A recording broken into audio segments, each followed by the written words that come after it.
Good evening and salutations, everybody. Good evening. Good evening. Oh, that's right. I can't have the professors being the loudest people in the room. Can we try this again? Good evening. Good evening. Thank you. My name is Ben Dworkin. I am the director of the Rowan Institute for Public Policy and Citizenship, known as RIPAC. Welcome to RIPAC's celebration of April Fool's Day. This is our annual mock academic debate between the eagle and the turkey. Somebody pack the audience. Okay. We hope you enjoyed our deviled eagle eggs, as well as our mini turkey sandwiches. And all this talk of food has actually reminded me about a new restaurant that's opened up here in town. It is called Karma. There's no menu. You just get what you deserve. Get what you deserve. This is good, people. All right, this is good. This is quality material here, folks. Speaking of food and what we deserve, tonight we are accepting donations for the shop, the food pantry for Rowan students, because no one deserves to go hungry. The shop is unfortunately both overused and overburdened, so for those of you who left donations on the table in the back, I want to thank all of you. This evening we devote ourselves to an eternal question that has plagued and befuddled so many of us. No, I am not talking about other important questions that challenge New Jerseyans. Questions that challenge New Jerseyans like, why do we park on a driveway and drive on the parkway? And I am not talking about other important questions that challenge academics, like if a number 2 pencil is so important, then why is it still number 2? These are indeed noble queries, but tonight, oh tonight, won't be just any night. Tonight we accept the burden, the responsibility, the yoke of leadership in trying to answer the singular question that goes to the very soul of our republic. Which is more American, the eagle or the turkey? It is a question that is both fair and foul. Fair and foul. Yeah, okay. Somebody asked if there were going to be dad jokes. Yes, is the answer. It is altogether fitting that we do this. The fact is, from the earliest days of the American Republic, April Fool's Day has been part of our nation's politics. For it was, and I'm not even making this part up, okay, this is true, on the 1st of April in 1789 that the United States House of Representatives held its first full meeting. That is, it was the moment on April Fool's Day when we first elected a Speaker of the House, thus beginning the long and sordid journey of congressional policymaking and congressional dysfunction. All of this happened on April Fool's Day. Now, the irony of the birth of the American Congress falling on April Fool's Day should not be lost on anyone. And it is with that patriotic endorsement that we celebrate tonight by featuring a distinguished panel of university scholars. I'd like to introduce them now. Please stand to be recognized when I say your name. Advocating on behalf of the Eagle, we have the Dean of the School of Performing Arts, Dr. Rick Dammers.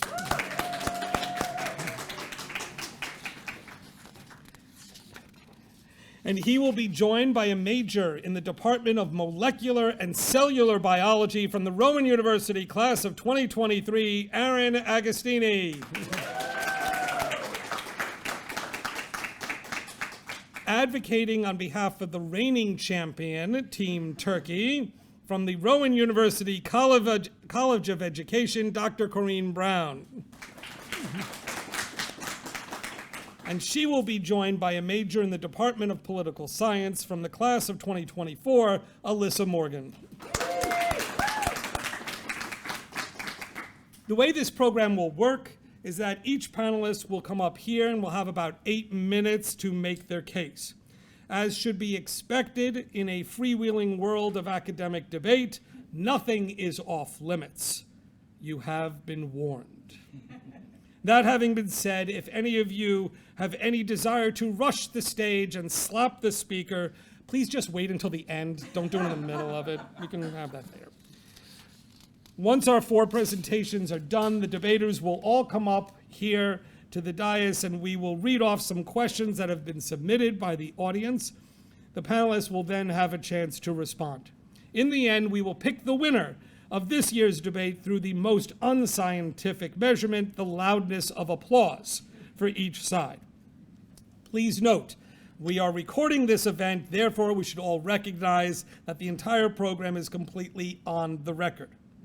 Finally, we absolutely, firmly, and strongly encourage you to engage in live tweeting, live Instagramming, live whatever it is you kids do these days.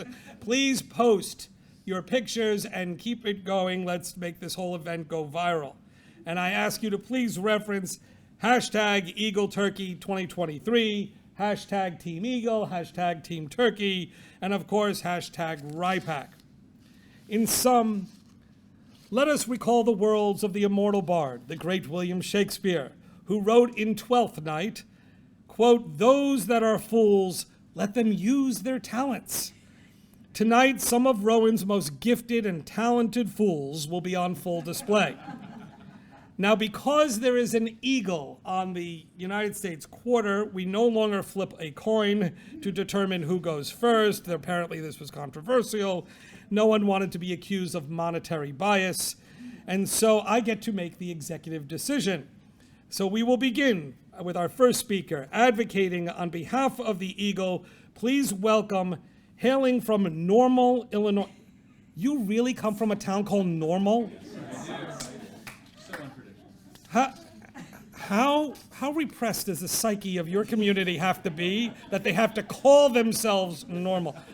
Okay, so please welcome the Dean of the Rowan University College of Performing Arts, Dr. Rick Normal Dammers. Good luck, sir. It's all yours. He'll get...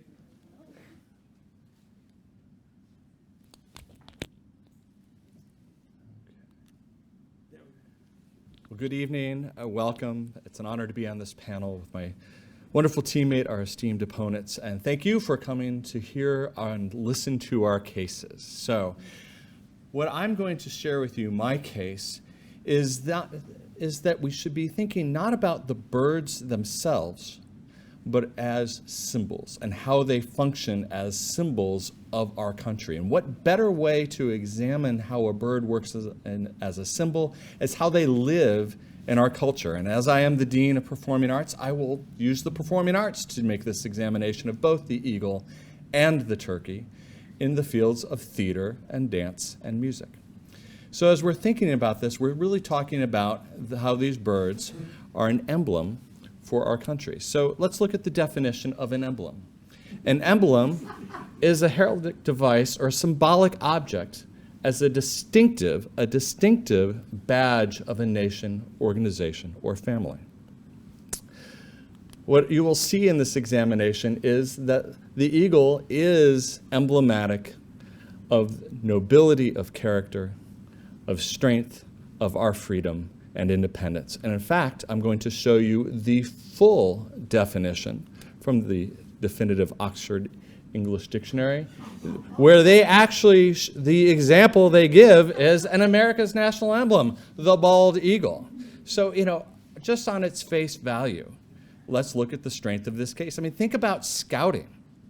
Is the highest level of scouting of Boy Scouts, is that called Turkey Scouts? No, it is called the Eagle Scouts. So how did we get here, if this is so obvious? Well, one of our esteemed founding fathers, Dr. Benjamin Franklin, when he was living abroad at the time, learned that the United States, the very young United States, had selected the eagle as our national bird. He wrote to his daughter, and he kind of lamented this choice a little bit. But his argument, he wasn't thinking about symbols. His argument was that the eagles are a scavenger. I didn't know that. I don't really care about that. And I'll point out to all of us here, too, none of us hunt or gather our own food, or most of us either. So let's be careful with that argument. Instead, though, he does have a salient point to his daughter that he does note that the eagle is kind of silly and vain, and that will show up in our analysis as well. So let's get started with theater. And we will see whether the theater tips toward the eagle or the turkey. So, first of all, I did an examination of how we name our theaters. And by chance, I happened to be a board member of the Eagle Theater in Hamilton, which is really one of the only professional theaters in our region. And the Eagle shows our aspirations to bring the highest level of theater to our community. By the way, we have a wonderful show coming up May 4th through 21st, Water by the Spoonful. Get through finals, come on down. It turns out, as I search this, that there are many theaters named the Eagle Theater throughout the country. So great minds think alike. The same cannot be said for theaters named after turkeys. I found one. It is in Turkeyville, USA, which you can only imagine has to be a heck of a tourist trap. And so the Turkey Theater at Turkeyville, USA, you guessed it, it's not really about the play. It's a dinner theater. So I think there the advantage goes to the Eagle. Now looking at plays that have either the turkey or eagle as a primary theme, I really looked hard, and the only turkey play I could find was an adaptation of a children's book, which I'm sure is lovely, but Tobias Turkey. However, when I looked for eagle plays, I very quickly found the Obie Award-winning Curse of the Starving Class, written by the Pulitzer Prize-winning Sam Shepard, who, when he needed the strongest metaphor to go through, he picked the eagle. Again, advantage, eagle. Now, no examination of theater would be complete without including Shakespeare. Yes, he's not American. However, he is insightful as to human nature and also formative to a large part of our culture. And it also allows me to talk a little bit about the history of the turkey and how it comes to its name. So how would Shakespeare would he even know of turkeys? And it turns out, yes, he would, because an explorer, William Strickland, and here is his emblematic crest, he was the first person to bring turkeys from North America back to England in the early 1500s, where at the time, what did we eat before we feasted on turkeys? We feasted on peacocks and guinea hens. And so very quickly, they found turkeys were easily domesticated. And so Shakespeare most certainly dined on turkeys and was aware of them. At that time, there was a lot of confusion, though, over the name. The names were kind of interchangeable with guinea hens and peacocks. They called them turkey cocks. And it turns out that guinea hens are from Turkey. And so the turkey, although from North America, was mistakenly named for another country, which begs the question, how can it be a distinct badge for ours? So anyway, Shakespeare was very familiar with birds, and he was a master of ornithological metaphor. In fact, he had 660 references to birds in his plays. Turns out that any topic that you want to know about Shakespeare has been researched, anything, including birds.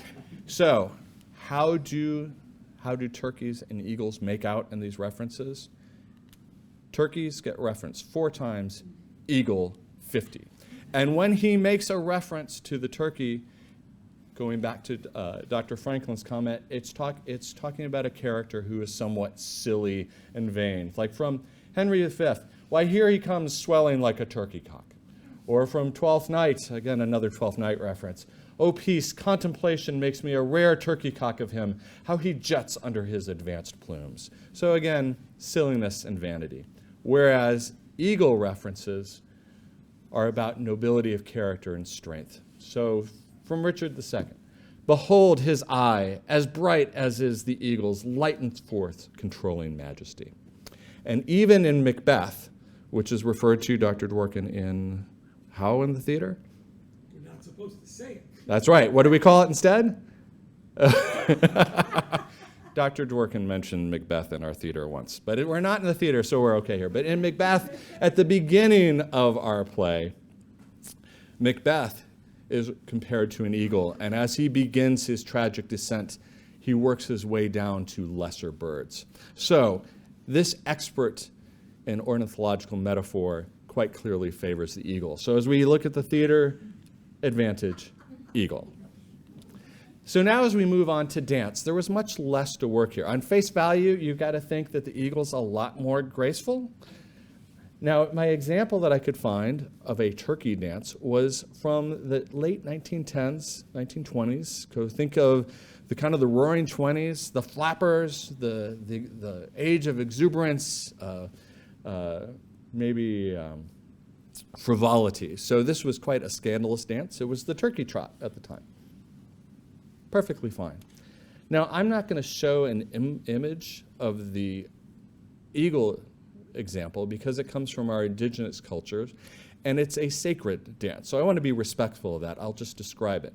In that the eagle has a very important place in many indigenous cultures in North America because the eagle is seen flying close to the Great Spirit. And so in many, many tribes, they have eagle dances that they kind of symbolize the life cycle of the eagle, and they're used as intercessions to the Great Spirit. So as you compare these between the turkey and the eagle, we have frivolity and excess versus deep spirituality. Again, I will say advantage eagle. So that brings us to music. So now, one of the most important things you can do in music, and we have a music industry program here, so I will start with that. It's how do you name your band? And it turns out, looking to Spotify, we have both.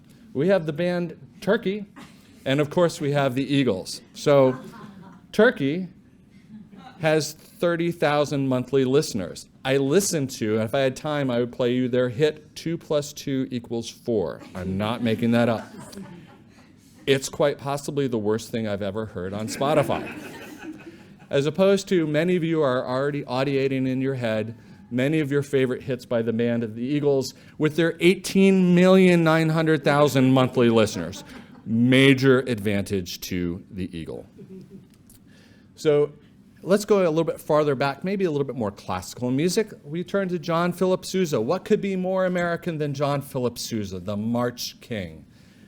Not only did he write a march called the National Emblem, I remind you, the National Emblem is the eagle, but he also wrote the Invincible Eagle, which if you were to listen to it, you would say this is noble and strong in character. So what do we have on the side of the turkey? Well, both Beethoven and Mozart have Turkish marches. But when you dive in either, it only refers to the country that this bird is mistakenly named after and has nothing to do with the bird. So again, advantage eagle. Now, when we get to fight songs, you know, what other song can make adults who would never sing a note in public anywhere else sing at the top of their lungs other than Our Fly, Eagles Fly? Now, I have yet to find a turkey fight song. However, it occurs to me that the Kansas City Chiefs probably really are way overdue to get a new mascot. So just think of hypothetically, what would happen if they selected the turkey as their mascot? And would they chant at the end of their song, Turkeys, with the same enthusiasm? Probably not. If they did, the rest of the NFL would love it as we mock them for it. So advantage eagle. So as we turn to popular music and lyrics, we turn to the band ABBA. By the way, if you want to see interesting early music videos, check out their Eagle video on YouTube. It's unique. But as we look at how the eagle lives symbolically, let's look at these lyrics. I dream I'm an eagle, and I dream I can spread my wings, flying high, high, high. I'm a bird in the sky. I'm an eagle that rises on the breeze, symbolizing that freedom and nobility. So what do we have for the turkey? Well, we have the Turkey in the Straw is a lovely melody, but I'm not going to share the lyrics because its origins is from the shameful blackface minstrel tradition and is wholly not appropriate. No fault of the turkey the bird, but certainly not something we want to lift up and make emblematic of our culture. So I'm trying to find something for the turkey, so I turned to Dave Brubeck and his great jazz classic of Blue Rondo a la Turk, Maybe that 7/8 uneven rhythm represented the uneven gait of a waddling turkey. No, it's referring to the music of Turkey. Again, the country that this bird was mistakenly named after. So that brings us back to the iconic Steve Miller classic hit of Fly Like an Eagle. You can all hear it in your head. I want to fly like an eagle to the sea, fly like an eagle, and let my spirit carry me. I want to fly like an eagle till I'm free. And for those of you who know the song, the next lines are, time keeps slipping, slipping, slipping into the future. So with that, I will close my argument. And I will say that quite clearly as we do this cultural examination, it's clear that as an emblem, the eagle represents nobility of character, strength, freedom, and independence, while the turkey, a lovely bird, somewhat silly and vain, and mistakenly named for another country. I thank you for your consideration.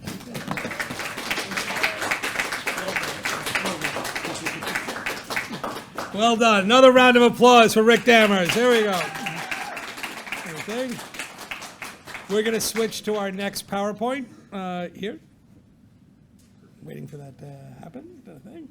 And, okay, so our next speaker, advocating on behalf of the turkey, hailing from Devon, Pennsylvania, an associate professor in the College of Education, please welcome Dr. Corey Brown.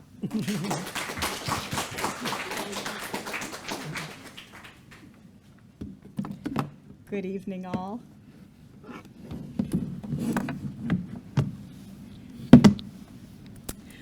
Good evening, all. My name. That is so great. Let's do that one more time, since we in education love to say hello to each other. Good evening, all. Good evening. Thank you so much. My name is, in fact, Corey Brown, and I'm an education professor. And as an educator, I am committed to lifelong learning. Yet tonight, I find myself as a debater. Whose great idea was this? Looking at you, Ben. But since learning is my passion, I reacquainted myself with the elements of a successful debate. And I was mostly pleased with the top 3 results. So first up on this list was public speaking. Now, for those of you who know me, you know I love to talk. So public speaking, check. Secondly, listening to people. Part of my everyday job as an educator. No worries. Thirdly, staying on topic during argumentation. Not so much. This is where I dramatically start to fall off the wagon. My husband will attest to the fact that I circle all over the globe during any sort of argumentation that might concern yard work, house projects, spending habits, all ostensibly starting on a single subject. However, as an academic and as a scholar, I endeavor to challenge myself in all situations. So we arrive at this current opportunity to showcase competition, articulation, and erudite argumentation. So let us immediately address that obvious joke out there, because both teachers and turkeys, Rick, suffer from myths and misunderstandings. This question, if those who can't teach, how do we have teachers who teach teachers? That's me. I am a teacher educator.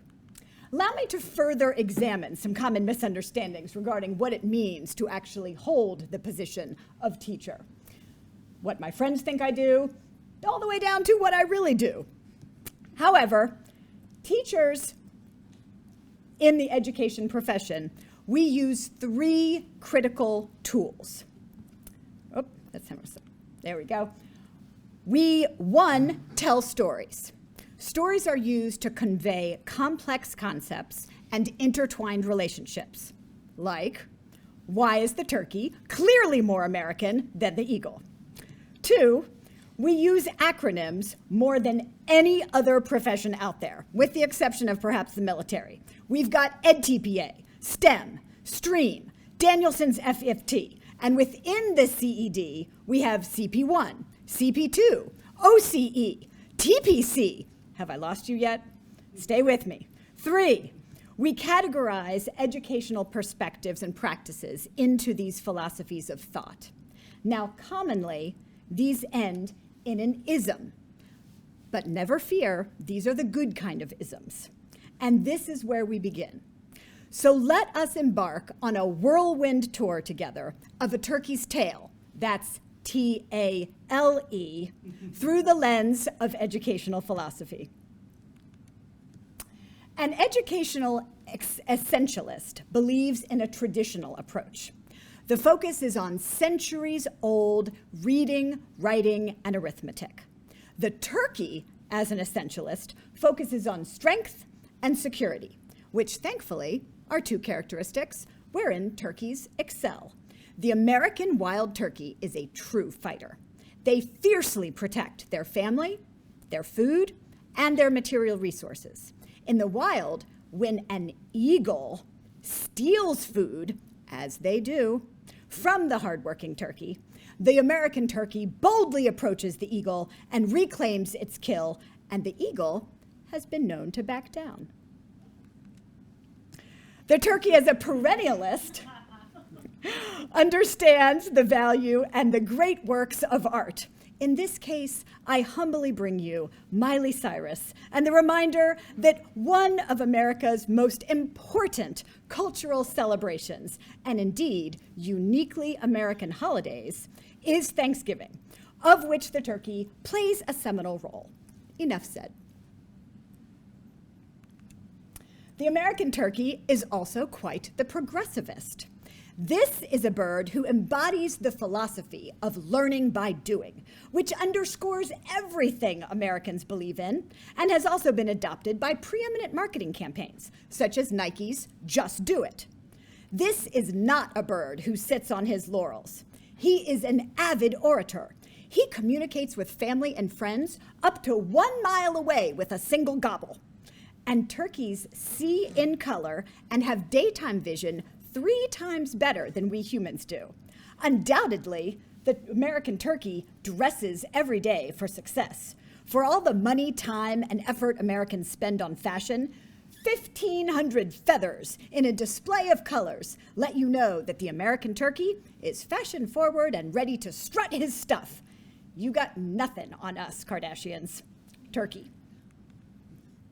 What is more American than personal freedom and choice? I dare say not a thing can top this as the epitome of American collective ethos and action. We all seek individuality. We all want to stand out in a crowd and stand up for the causes in which we believe. Turkeys choose their mate, the location of their domicile. Their life in the wild is untouched by conformity. Different days bring different explorations and adventures, as it should be. And if you'll indulge me in just one painful irony, it is only the domesticated turkeys who become slower, fatter, and less well-suited for the life they were truly meant to lead. In a highly scientific gathering of facts and evidence from a behaviorist perspective, you can clearly see in this Venn diagram how the American wild turkey represents the best of Americans' values. And in the social sciences, we employ essential questions to dig deeply into a content area. Our inquiry centers on the big ideas or overarching themes of a given topic. So this EQ requires us to move below the surface level, shallow lines of thought and truly explore the depths of existence. This gives us the proverbial opportunity to walk a mile in someone else's shoes. A life without meaning is no life indeed. And in America, there are extensive opportunities for the re. We reinvent ourselves to remain relevant. We revamp old plans. We revive businesses. Can we not together reimagine the turkey's contributions to our culture? Can we reveal a larger, broader purpose and position for this mighty bird? I believe we can. I believe we must. Thank you.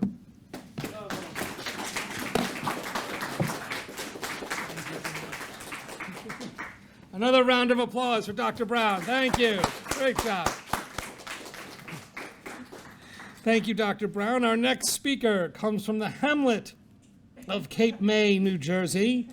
though he never worked at the beach. Apparently, he only worked at a Christmas store in Cape May, but okay, which is why he's so pale. But anyway, please welcome a senior majoring in molecular and cellular biology, Aaron Agostini.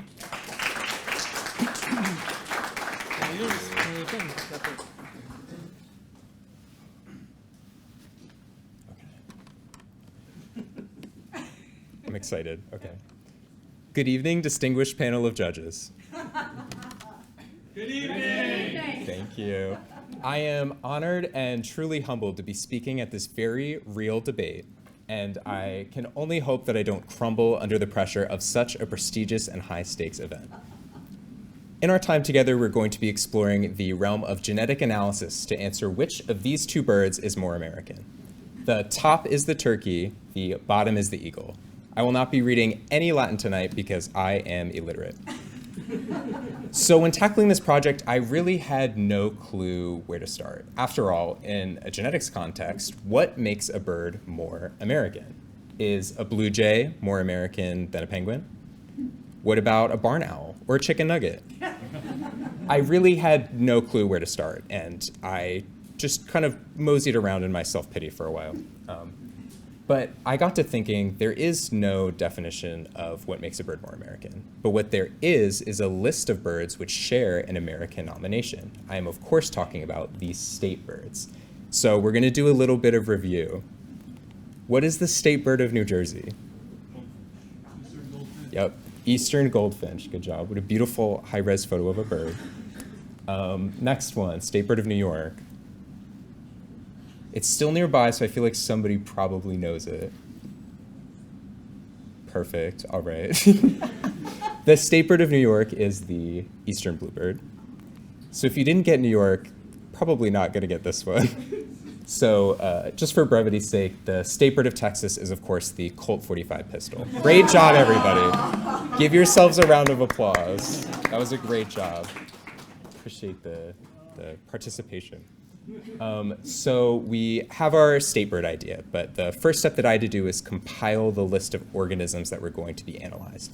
And this is when I found out something insane. There's only 27 unique state birds, despite the fact that there's 50 unique states. And I know you're probably thinking like, oh, this is like an honest mistake. They submitted these birds before they discovered DNA. They didn't realize they were the same organism or something like that. Nope. There's just a ton of redundancy in the state birds for some reason. So for example, these 7 states, all of their state bird is the American cardinal. No changes. All 7 of them are like, that represents me. These 6, western meadowlark. And so I did the math. Between these 2 birds is 13 states. 13 out of 50 is 26%. More than a quarter of our nation is represented by one of these 2 birds. And this, of course, has nothing to do with my analysis. I just thought it was crazy.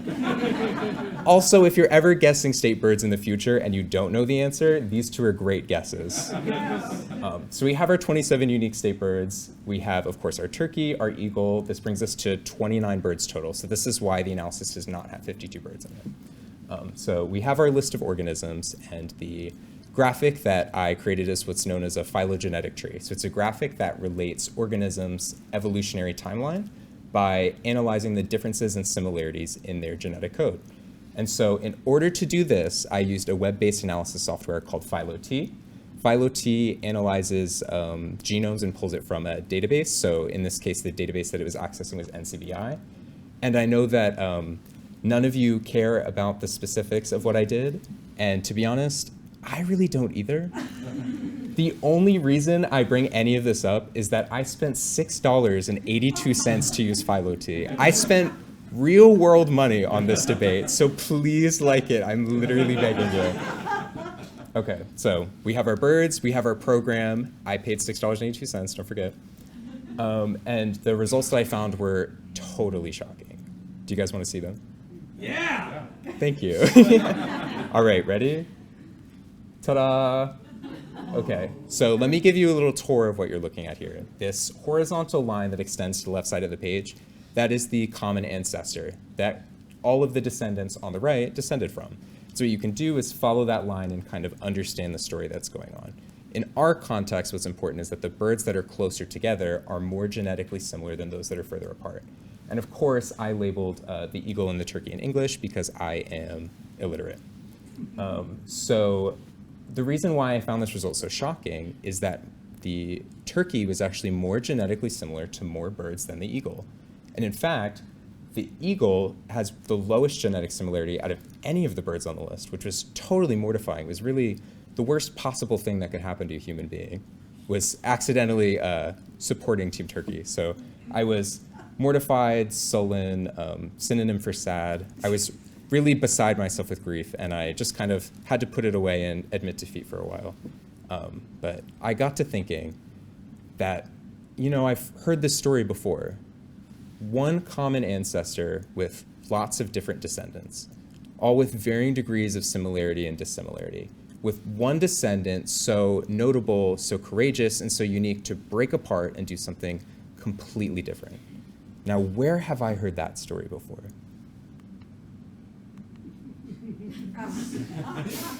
A genome is more than just the blueprints to build an organism. It's a story. It's a story about where an organism came from and where it's going. And so the genome of the turkey and the eagle tell two starkly different stories. One, the turkey, is a story of conformity. It's a story about breaking off but settling within the milieu of what's already around it. The other, the eagle, is a story of passion, of bravery, of uniqueness, the ability to break apart from dogmas of old and take a risk and do something totally game-changing and finding success in doing that. It is for this reason that I believe, in a genetics context, the eagle is unequivocally more American than the turkey. So for my closing remarks, I just wanted to reach out to the other side and extend the olive branch. At the end of the day, we are all Americans, and the ability and the freedom to disagree with each other and still move forward is one of the most beautiful things about our nation. And so regardless of how you feel about this debate or any debate, we're all in this together. We're all Americans. And so also as Americans, we all know in our hearts that at the end of the day, the most American bird is any of them, as long as they're breaded, seasoned, and deep fried. Thank you.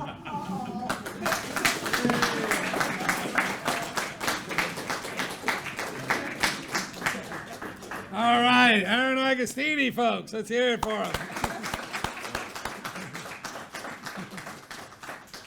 Okay, thank you, Aaron. Our final debater of the night from Burlington, New Jersey, is a new immigrant to Rowan, having just transferred here this very semester in January of 2023. A senior political science major, please welcome Alyssa Morgan.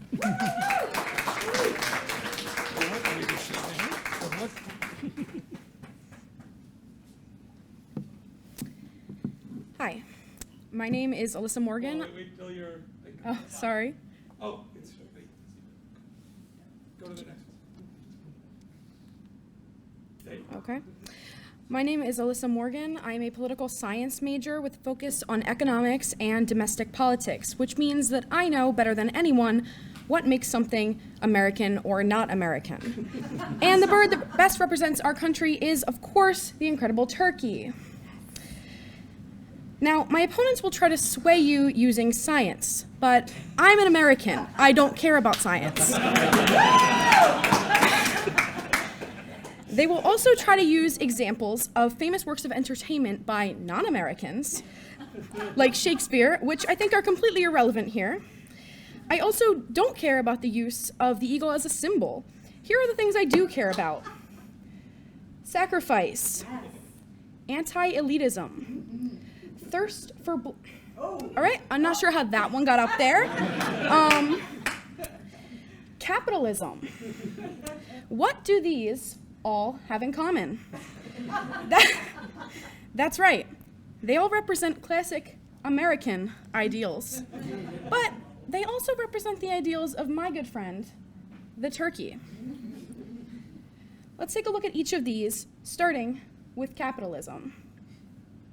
That is not how it looked when I did it. As defined by political philosopher Ron Swanson, capitalism is, quote, God's way of determining who is smart and who is poor. I'm sure no one here could argue against the point that the US is, more than anything else, capitalistic. I would go as far as to say that capitalism is our defining trait as a nation. The US essentially invented modern capitalism. We have fought several wars to defend and promote capitalism in the global sphere, and we literally put people in jail and on trial throughout the 20th century for not being capitalistic enough. Capitalism and America are synonymous. Now, if we look at the modern US economy, all right, if we look at the modern US economy, we have the highest GDP in the world. We control 24.7% of the global economy. We have the highest number of billionaires. We have the largest stock exchange in the world. So not only is capitalism built into the foundation of who we are as a country, but we also continue to dominate at it. How do turkeys fit into this? I'm glad you asked. Turkeys bring in almost $6 billion per year to the US economy. In 2021, we raised 216.5 million turkeys. And just for reference, about 46 million of those are killed just for Thanksgiving every year. On average, we eat 15.3 pounds of turkey a year per person. So clearly, we like turkey as Americans. Turkeys are well suited to our capitalist marketplace. The turkey industry thrives here. In essence, turkeys equal money.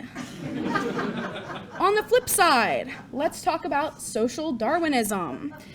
For those of you who don't know, social Darwinism is the concept of survival of the fittest. In the economic and business sense, it means that ideas, individuals, and business ventures that are worthwhile, that fill a need in society, and that are intelligent and well-run will survive and succeed, and ventures that are ill-suited to societal needs will fail. This concept is fundamental to America. We don't like bailouts. We don't like government intervention. And either of these things signals that a venture is not worthwhile. With this in mind, please recall that eagles faced extinction in the last century. In our free marketplace, they were unable to survive on their own. When did this change? Check out my chart here. Shows the recovery of the eagle population over the last 70 years. You'll notice that things only started going well for the eagle when the government got involved. In the 1970s and the 1980s, it was a government bailout of epic proportions. One of the things not shown on this chart is that the middle class stopped hunting eagles because it was made illegal, which led to a huge population resurgence.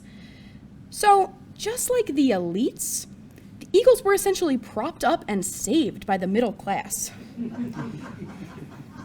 Speaking of elites, let's move on to the next American ideal, anti-elitism. I've already made it clear that eagles are a part of the elite in our society, the establishment. In a country built on the backs of the working and middle class, on community and collaboration, this doesn't fly. Well, eagles do, but you get my point. They are a solitary bird. They are oversaturated in the media, and they're really only relevant as a symbol, which, we just spent 8 minutes hearing about how they're relevant as a symbol. Turkeys, as the working man's hero, live in groups, are underappreciated, and have made real, tangible contributions to our great nation. When we look at eagles versus turkeys, it is eerily similar to how the middle and working class prop up the elites, a phenomenon we as Americans hate. Let me show you something that I put together real quick. Oh, sorry, were you wondering what you're looking at? Okay. Well, these are the flags of all the countries with an eagle as the national bird. Talk about disloyalty. And these are current countries, by the way. This does not include countries that no longer exist or historical empires like Rome that also use the eagle symbolically. So how's this American? Don't we value individuality? Didn't we just hear about how much we value individuality? For comparison, here are all the countries with the turkey as the national bird. Yeah, there are none. Not even the country called Turkey. Personally, I would like a bird that has national pride, loyalty, and is unique to America, not one that flies wherever it feels like. Now, I actually did some polling for this debate, so if he tries to sway you with his $6, I spent real time doing this, like out in the field. So I did some polling, and 100% of people polled have never eaten an eagle. They think they're too good for us? What's that about? You know, eagles feature symbolically on some holidays, but the turkey has a holiday where it's the star, an American holiday. And while I was doing this, while I'm conducting interviews, a quote from one participant really stood out to me, so I'm going to share it with you now because it really personally moved me. Eagles have never served me as a blue-collar worker when I'm making my lunch. Oh, hold on. That turkey sandwich be hitting hard, though. On God. So true. So true. To recap, turkeys represent capitalism, the plight of the everyman, anti-elitism, and real-world contributions. We've spent centuries fighting the elite in this country. Please don't hand them another victory. In closing, I'd like to talk to you all about sacrifice. Let me remind you of a quote from one of our most famed presidents, John F. Kennedy. Ask not what your country can do for you. Ask what you can do for your country. So I'll ask all of you. Which bird has truly done more for our country? Which bird has given countless lives to provide our country with money, with sustenance for our citizens, with yearly celebrations? The answer is, of course, the turkey. And I hope you'll vote accordingly, because it's high time they get the respect they deserve. Thank you. And I'm not done. All right. It wasn't done, but I appreciate the enthusiasm. I had one more joke. Thank you, and as always, gobble gobble.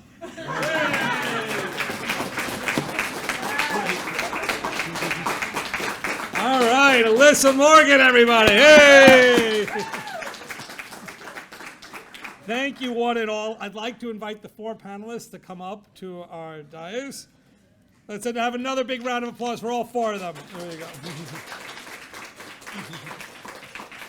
Yes, for those of you who did not pick them up, and we have some more in the back, I encourage you to get one of the programs that are available to one and all, just because there's some funny stuff in there too that I wrote, so you'll like it. Okay. And if you've got a placard, feel free to wave, because it looks great in the pictures. Anyway, we are now going to open it up for questions that have been submitted by you, our lovely, lovely audience. And so the first question we're going to throw out, are the mics on? Let's just make sure. Da-da-da. We did. No, not yet.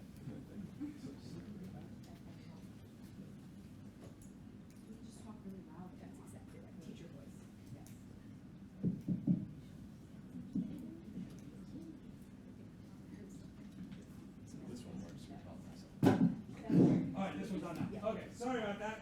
Get back.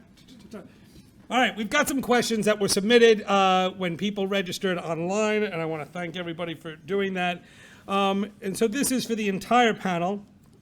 Question came in from one person. Does either side have what it takes to help mend the partisan divide in Washington? Please explain. Well, I don't know if you're aware of this, but turkeys' heads can actually change color from red to blue. Depends on their emotions. So I actually think they're the best suited. They can reach across the aisle in a way that the eagle just can't. There you go.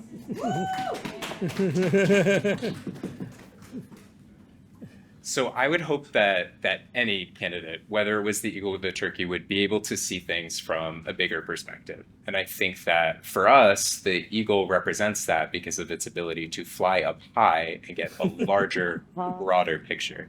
In addition to being able to occupy both the air and the land, it is able to understand a wider array of perspectives. Okay. All right, second question that came in. Each of these two birds has been afforded, on some level, public housing. If you think about it, okay? So what can you suggest that will make housing more accessible and affordable to all, especially for those who don't have their own nest egg? What does your bird have to say about that? Well, the difference between the public housing is that the turkeys are still bringing in revenue. We're happy to share some to provide housing for others. Whereas, the eagles are just taking and taking our handouts and not giving anything. I propose we reallocate their funds to the housing crisis facing the rest of us.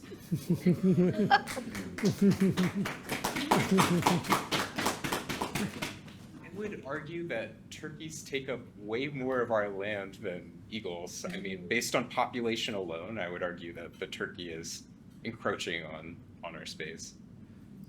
That's because there's more of them because we're more successful.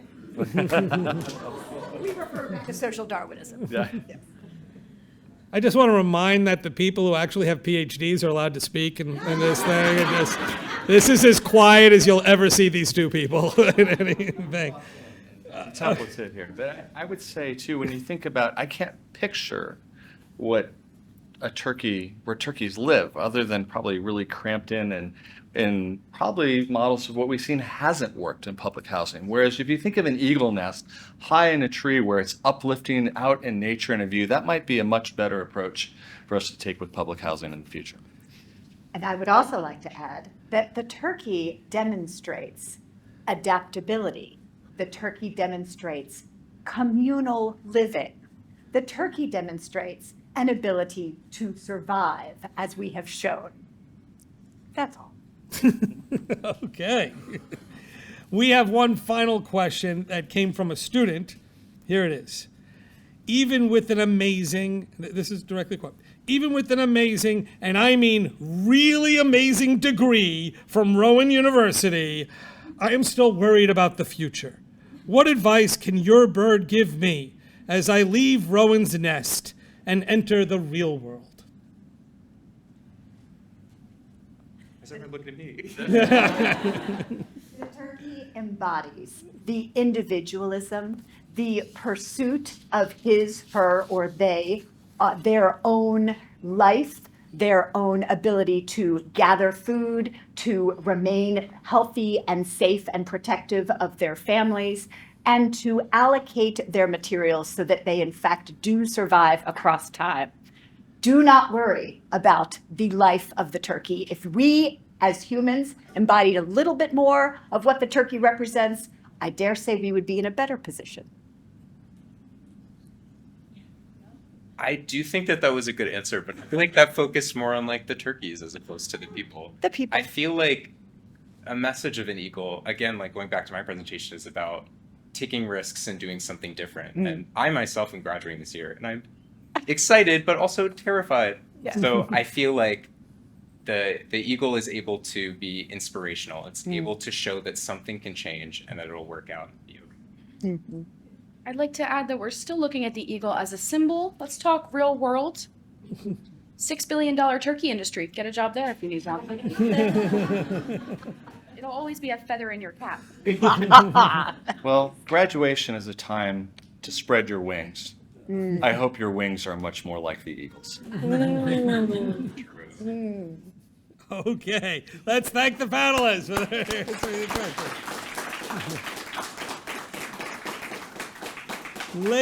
Ladies and gentlemen, mesdames and messieurs, students who are required to be here, and students who just wanted to learn, my fellow Americans, a decision must be made. And so I ask you on the question before us, which is more American? By applause, who favors the eagle?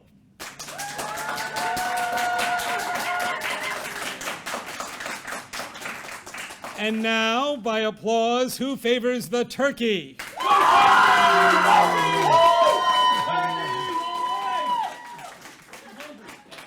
In my elderly state of being, I'm sorry, we have to do that again. I couldn't quite tell a thing. So let us start with, now we will start with the turkey. By applause, who favors the turkey?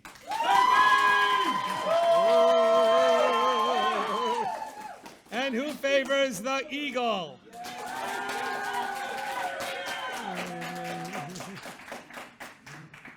By the ruling of the judge, that's me. The 2023 annual RIPAC April Fool's Debate, a mock academic discussion between the eagle and the turkey, over which is more American, has resulted in a win for the turkey.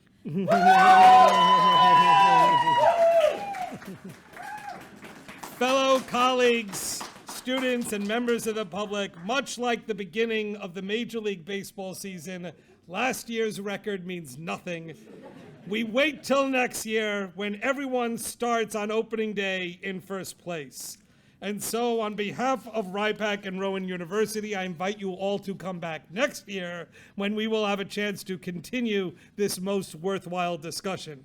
I want to thank the Rowan students and staff who helped make tonight possible, and especially our 4 participants, Dean Rick Dammers, Dr. Corrine Brown, Aaron Agostini, Alyssa Morgan. Let's give them a round of applause.